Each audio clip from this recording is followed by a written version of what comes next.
Salut tuturor și mi-am găsit, în sfârșit postez și eu.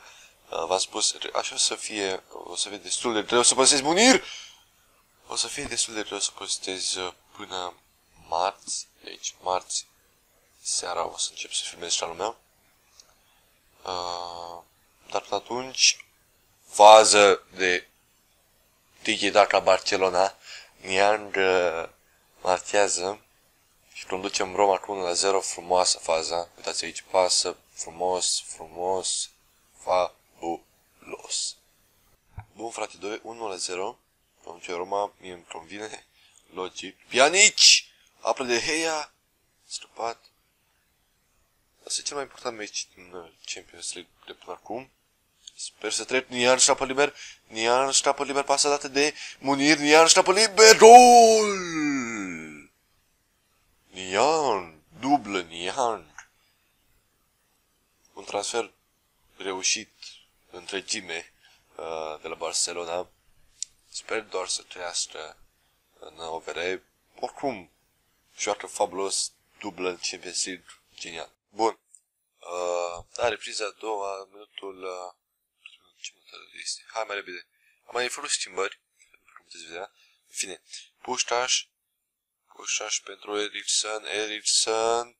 Eriksen, blocat acolo. Minutul 70, Sergio Jones la cap, heading-ul, Stanci pentru Kroseki pentru Puștaș pentru Kroseki, pasă centreze, nu centrează, intră în careu, Kroseki, gol! Portarul e praf, dar nu e nimic, 3-0 și ne-am calificat în primăvara UEFA Champions League. E clar că ne-am calificat pentru că trebuie să ne dea 4 ăștia.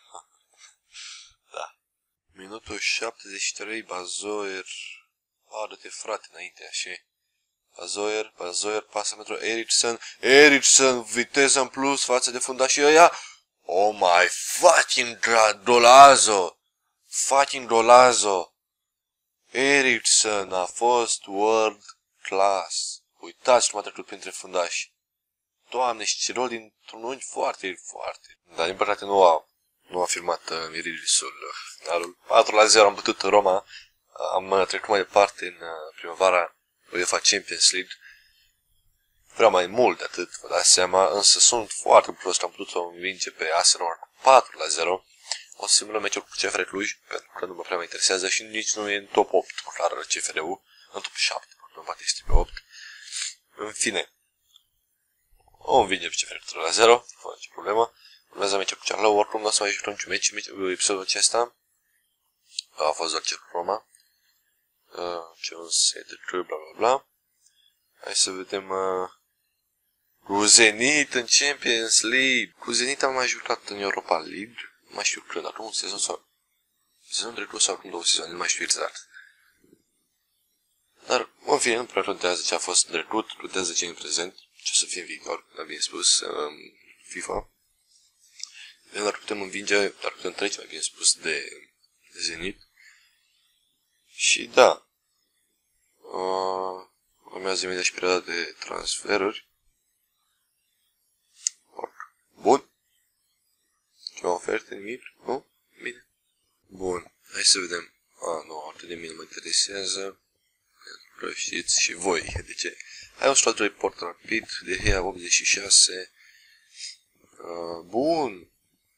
81 Rabiot, 82 Deli, 86 Eriksen. A răstut mult. Saric nu a răstut. Interesant. Atât putem spune. Cred că o să trăiască în sezonul următor. Probabil, nu știu. N-am habar. Sper să mai vând ceva pe aici, să mai dau, că am mulți jucători. Bun, dar cam asta a fost pentru astăzi. Sper v-a plăcut, dar nu uitați de like, comment, share, subscribe. Kroseki, mă rog. Da, din marți o să încep să postez din ce în ce mai mult. O să încerc să postez foarte mult săptămâna de vacanță de semestre. Dar n-am timp până marți, nu am timp deloc. Sper că mă înțelegeți și ne vedem data viitoare. Pa, pa!